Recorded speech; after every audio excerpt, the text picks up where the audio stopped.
Console application के बाद हम आज से विनफॉर्म को स्टार्ट कर रहे हैं सी शार्प में कि विनफॉर्म का क्या कॉन्सेप्ट है। इसके लिए आप सबसे पहले विजुअल स्टूडियो ओपन करेंगे, ठीक है, और आप किस तरह से form based application C sharp में बना सकते हैं। इसके लिए आप सबसे पहले विजुअल स्टूडियो ओपन करेंगे, उसके बाद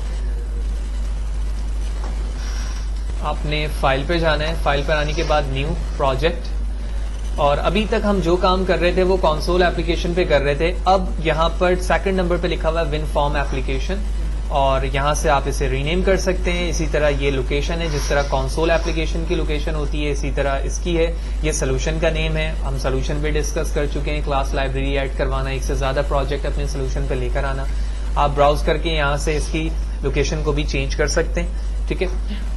तो मैं इसका नाम रख देता हूँ demo application in WinForm C sharp. Okay, मैंने एंटर प्रेस किया। तो विनफॉर्म पर एप्लीकेशन बनाने की वजह ये होती है कि सबसे पहले तो हमें एक यूआई की जरूरत होती है किसी भी सॉफ्टवेयर को क्रिएट करने के लिए, यानी यूजर इंटरफेस। जब कोई यूजर इंटरफेस पर कोई सॉफ्टवेयर बना हुआ होगा तो जो यूजर है, इस्तेमाल करने वाला है, वो उसे इजीली अंडरस्टैंड कर पाएगा एज कम्पेयर टू कमांड, ठीक है। जिस तरह हम कमांड प्रॉम्प्ट पे काम करते हैं, अगर वही कमांड प्रॉम्प्ट की कोई वर्किंग हमें किसी यूआई बेस पर मिल जाए तो वहां पर उसका इस्तेमाल करना और भी आसान हो जाएगा।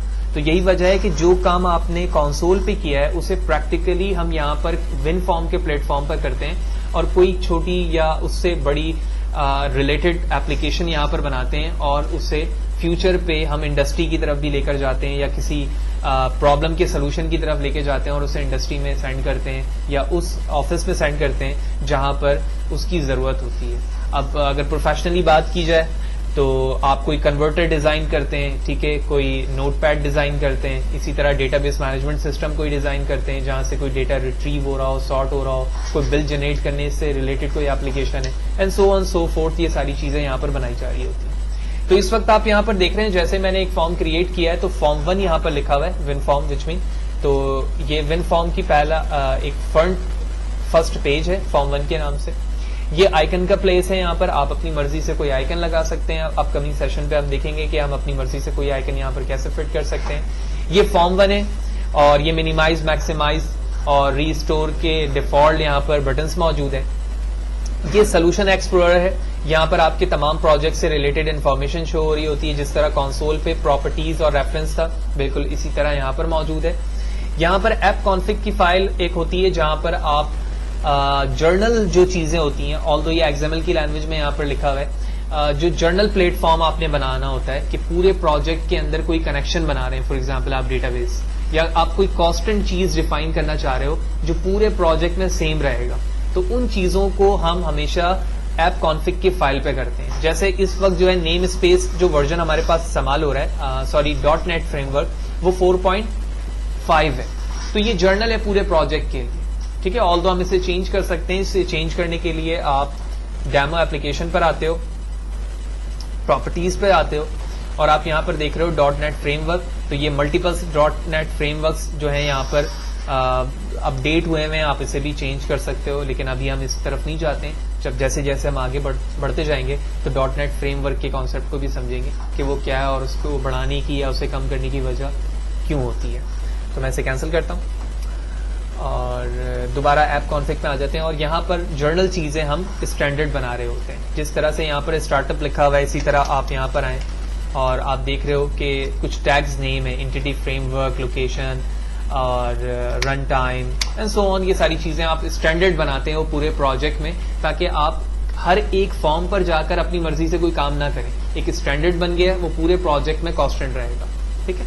इसकी भी जब बारी आएगी तो हम यहाँ पर तफसीलन समझ पाएंगे कि कॉन्फ़िगरेशन ऐप कॉन्फ़िग की फाइल क्या है और हम इसे किस लिए इस्तेमाल कर रहे होते हैं। देन इसके बाद आपके पास ये फॉर्म है जो कि डिफॉल्ट तौर पर इस वक्त आया था, इसका नाम फॉर्म 1 है।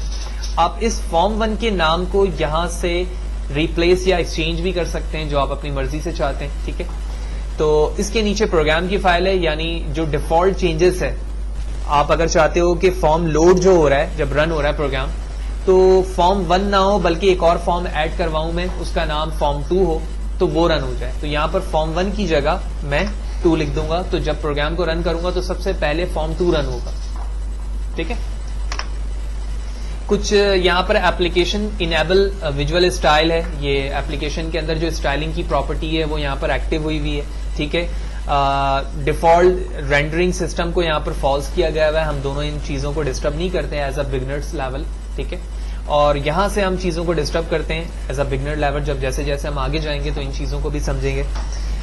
जैसे मैंने पहले जिक्र किया कि फॉर्म 1 का मतलब यहाँ पर ये है कि अगर एक से ज्यादा फॉर्म मौजूद है तो पहले फॉर्म 1 रन होगा। अगर आपने यहाँ पर फॉर्म को ऐड करवाया और यहाँ नेम चेंज कर दिया तो वो वाला फॉर्म पहले रन होगा जो यहाँ पर आप लिख रहे होगे। देन फॉर्म 1 पर मैंने क्लिक किया, मैं इसके यूजर इंटरफेस पर आ गया। आप इसे यहाँ से एक्सपेंड करेंगे तो यहाँ पर आप डिजाइनर देख रहे हो, तो मैं डिजाइनर के बैक हैंड कोड पर चले जाऊंगा कि कोई भी चीज बनती है तो वो बैक हैंड पे किस तरह से उस चीज को डिस्पोज कर रही होती है। इससे हमारा नॉर्मली कंसर्न नहीं होता है, हमारा कंसर्न इस फाइल से होता है जो इसके बैक पर बन रही होती है। तो अगर आप प्रोग्राम की फाइल पर आए तो ये पूरे डिफॉल्ट सेटिंग है यहाँ पर कि किस किस फाइल से ये जाकर इनहेरिट हुआ है। ठीक है, आप इस फॉर्म को इनक्लोज करें और यहां से दोबारा ओपन करें। डिजाइनर के अंदर आप देख रहे हो फॉर्म 1। ठीक है, इसे मजीद ओपन करोगे तो सारी चीजें आ रही होंगी। ठीक है, तो फॉर्म 1 पे दोबारा चलता हूं। ये फॉर्म 1 लिखा हुआ है, जब आप इस पर डबल क्लिक करते हो इस जगह पर तो आप इसके बैक हैंड कोड पर चले जाते हो। ठीक है, अभी मैं जब कंट्रोलर ड्रॉप करूंगा तो और भी बेहतर तरीके से चीजें समझ में आएंगी। तो मैं इस फॉर्म 1 पर आता हूं, डबल क्लिक करता हूं तो आप देख रहे हो कि एक इवेंट फायर हुआ है जिसका नाम है फॉर्म 1 लोड। यानी जब ये फॉर्म 1 लोड होगा तो आप क्या करवाना चाहते हो इस फॉर्म 1 से। ठीक है, तो जो कोडिंग रिक्वायर्ड है वो आप इस मेथड के अंदर लिखेंगे। फॉर्म 1 पे दोबारा आता हूं। इसके बाद जब आप इस फॉर्म को क्लिक किया आपने तो ये आप देख रहे हो इसकी सिलेक्शन हुई हुई है चारों तरफ से। यहां से आप इसके साइज को कम ज्यादा कर सकते हैं। देन यहां पर आप प्रॉपर्टी के एक ऑप्शन को देख रहे हो। ये प्रॉपर्टी तमाम फीचर्स को यहां पर इनक्लोज रखती है कि आप कोई भी बैकग्राउंड में चेंजेस करना चाहते हो, फोरग्राउंड में चेंजेस करना चाहते हो, ये फॉर्म 1 को रिप्लेस करना चाहते हो, कोई इमेज लगाना चाहते हो, या आप जहां पर कंट्रोलर लोगे उसका बैकग्राउंड फोरग्राउंड कलर क्या होगा, कोई इमेज लगाना चाहते हो, वो तमाम फीचर्स यहां पर मौजूद होती है। तो सबसे पहले तो मैं फॉर्म 1 की सिलेक्शन कर चुका हूं और यहां पर आप देख रहे हो फॉर्म 1 का नाम भी लिखा हुआ है। अब मैं यहां पर आऊंगा और ये लिखा हुआ बैक कलर, मैंने इस पर क्लिक किया, वेब पर आया या कस्टम पर और यहां से मैंने ये कलर ले लिया तो पूरे फॉर्म का कलर चेंज हो गया। बैकग्राउंड पे इमेज लगाना है आपने, आप यहां पर आए और लोकल रिसोर्सेज पर आकर इंपोर्ट करें। अगर आपकी मशीन पे कोई भी इमेज है, फॉर एग्जांपल मैं इस इमेज को ले रहा हूं, ये इस तरह से दिखेगी। ठीक है, तो आप देख रहे हो कि वो इमेज फॉर्म के बैक साइड पर आ चुकी है। ठीक है, ये एक इमेज है, ठीक है, जो इस पे इम्बेड हो चुकी है इस जगह पर। मैं कंट्रोल Z करके बैक आ गया। ठीक है, मुझे इसकी जरूरत नहीं है। इसी तरह फर्दर चीजें, कर्सर जो है वो डिफॉल्ट आप चाहते हो या इस डिजाइन पर चाहते हो, वो यहाँ पर मौजूद है। जैसे जैसे हम आगे जाते जाएंगे तमाम चीजें यहाँ से हम उससे यूज करते जाएंगे तो वो सारी चीजें हमें अंडरस्टैंडेबल होती चली जाएंगी। फिर नीचे आएंगे तो यहाँ पर टेक्स्ट लिखा हुआ है जिसपे फॉर्म 1 लिखा हुआ है। ठीक है, तो इस फॉर्म 1 को मैं लिख देता हूं फहद हुसैन CS_ एप्लीकेशन। मैंने एंटर प्रेस किया तो आप देख रहे हो इस फॉर्म का नाम यहां से रीनेम हो चुका है। ठीक है, इसी तरह इस जगह पर इमेज लगाने के लिए आप इस फॉर्म पर आते हो और यहां पर आने के बाद आप आइकन की इमेज को सर्च करते हो कि आइकन इमेज कहाँ है। लिहाजा ये रहा आइकन लिखा हुआ और यहाँ पर आइकन की इमेज है, इस पर क्लिक करोगे। अब प्रॉब्लम ये है कि जैसे ही आप आइकन इमेज को चूज करते हो ना तो एक्सटेंशन ICO के नाम से, तो यहाँ पर आपको वो इमेज रिक्वायर्ड होती है जो ICO एक्सटेंशन की होती है। हम उसी इमेज को यहाँ पर लगा सकते हैं, JPEG, PNG और इससे रिलेटेड इमेज को नहीं लगा सकते, जो अपकमिंग सेशन के अंदर हम देखेंगे कि कैसे कन्वर्ट करेंगे उसे और कैसे इम्बेड करवाएंगे। कुछ मैक्सिमम बॉक्स साइज है, ओपेसिटी है कि वो किस तरह से विजिबल होगा, ट्रांसपेरेंसी की है। ठीक है, अगर आप कोई की देना चाहते हैं वो भी यहाँ से आप कर सकते हैं। इसके बाद बारी आती है टूल बॉक्स की। ठीक है, तो आप यहाँ पर देख रहे हो कि तमाम टूल बॉक्सेस यहाँ पर मौजूद हैं। ये ऑल विंडोज फॉर्म के टूल बॉक्सेस मौजूद हैं। इसमें सबसे ज्यादा इस्तेमाल होने वाला टूल बॉक्स बटन है, क्योंकि बटन पे ही हम काम करते हैं, कोई भी इवेंट फायर कर रहे होते हैं नॉर्मली। तो मैंने यहाँ पर एक बटन लिया, बटन के साइज को विड्थ हाइट डिस्टर्ब की और ये करने के बाद मैं टेक्स्ट पर आता हूं और कहता हूं सबमिट। ठीक है, सॉरी, ठीक है। अभी आप देख रहे हो टेक्स्ट का साइज बहुत छोटा है, लिहाजा इसकी सिलेक्शन हुई है। अब किसकी सिलेक्शन हो गई? फॉर्म की। तो जिस पे आपने प्रॉपर्टी अप्लाई करनी है पहले आप उसे सेलेक्ट करेंगे, देन प्रॉपर्टी पे आएंगे। तो आप यहां देख रहे हैं बटन 1 नाम लिखा हुआ है। ठीक है, मैं सबसे टॉप पर आऊंगा और यहां से आप इस बटन के बैकग्राउंड फोरग्राउंड को चेंज कर सकते हैं जैसे आपने फॉर्म को किया था। लेकिन इस वक्त जो जरूरत है वो फॉन्ट के साइज की है, लिहाजा मैंने इस डॉटेड फॉर्मेट पे क्लिक किया। क्लिक करने के बाद मैं फॉन्ट साइज यहां से चूज करता हूं, बोल्ड इटैलिक करता हूं, मॉडर्न साइज लिया मैंने और ओके प्रेस कर दिया। तो ये इसके साइज में डिफरेंस आ चुका है। फिर इसी तरह आप नीचे आओ, यहां नेम देख रहे हो बटन 1 लिखा हुआ है। ठीक है, मैंने इस बटन 1 को कन्वर्ट करना है सबमिट BTN। इस वक्त मैंने बटन पे टेक्स्ट को चेंज नहीं किया है बल्कि बटन के नाम को चेंज किया है। पहले जो डिफॉल्ट नेम था बटन 1, अब मैं बटन के नाम को चेंज करके बना चुका हूं submit BTN which mean short में बटन। मैंने एंटर प्रेस किया, अब आप यहां देख रहे हो लिखा आ रहा है सबमिट बटन। अब जब ये सारे यूजर इंटरफेस के बिहाफ पर काम हो चुका है, अब मैं इस पर आऊंगा और ये साइन देख रहे हो आप इवेंट का, मैं इवेंट पे गया। ये तमाम मल्टीपल्स इवेंट्स हैं कि आप इस बटन को क्लिक कर पे कोई इवेंट फायर करना चाह रहे हैं, होवर पे इवेंट फायर करना चाह रहे हैं, आप इस पे राइट क्लिक करें तो इवेंट फायर हो, वटएवर। ये तमाम इवेंट्स की प्रॉपर्टीज यहां पर मौजूद है। आप माउस की क्लिक पर चाहते हो या सिर्फ क्लिक पर चाहते हो। ठीक है, मैं इस वक्त कहता हूं कि मुझे क्लिक पे चाहिए, लिहाजा मैं यहां पर आने के बाद 2 टाइम एंटर प्रेस करता हूं। तो आप देख रहे हो कि जो मेरे कंट्रोलर का नाम था उससे एक इवेंट फायर हुआ है और खुद ब खुद मैथड बनकर आया और साथ ही साथ उसकी बॉडी आ गई। अब बॉडी आने के बाद मैं यहां पर कहता हूं कि जब मैं इस बटन को क्लिक करूं तो एक मैसेज बॉक्स शो हो जाए। तो message box dot show small bracket open close.